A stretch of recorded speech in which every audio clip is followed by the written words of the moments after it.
ওদেরকে ওই যে বর্ডারে ফেলানিকে যেমন আপনার ওই যে কাঁটা তারে ঝুলাই রাখছে, এদেরকে গুলি করে এভাবে কাঁটা তারে ঝুলাই রাখা উচিত। শালা বদমাশগুলো যে গেছে কেন? আমাদের বাংলাদেশ কি নিরাপদ না ভাই?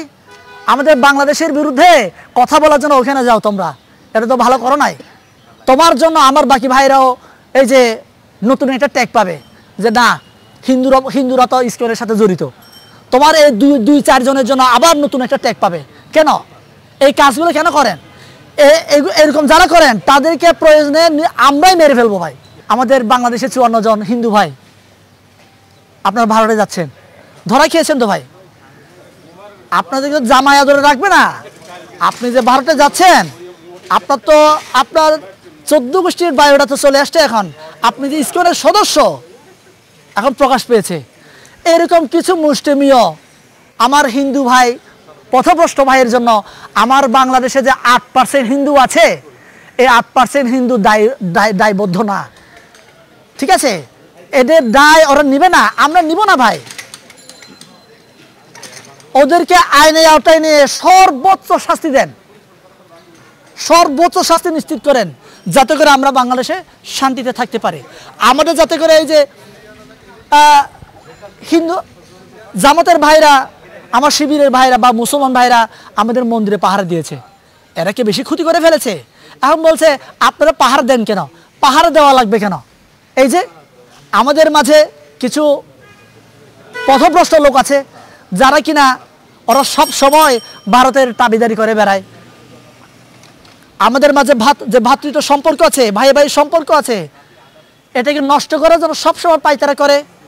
এটা মুসলমানের মধ্যেও আছে, হিন্দুর মধ্যে আছে, বৌদ্ধ মধ্যে আছে, খ্রিস্টান মধ্যে আছে। এটা অস্বীকার কেউ করছে নাই। কিন্তু আমার কথা হচ্ছে মুসলমান ভাইরা যেমন অস্বীকার করছে, হ্যাঁ, যে হিজবুত তাহরি আনসারুল হিন্দা, এরা তো মুসলমান ভাইরাই বলছে ওরা আপনার সন্ত্রাসী সংগঠন, ওরা বলছে না। আমরা তাহলে আমাদের সংগঠনে কেউ যদি ইনভলভ হয় সন্ত্রাসী সংগঠনের সাথে, আমাদের স্বীকার করতে কষ্ট কথা, আইনের আওতায় তুলে দিলে তো আমরা নিরাপদে থাকি। বরঞ্চ আমাদের ঘরগুলো পুরো মানে সেফ হবে। আমাদের ঘর বাড়ি পুড়ে ফেলতেছে, কার বাড়ি পুড়ে ফেলতেছে।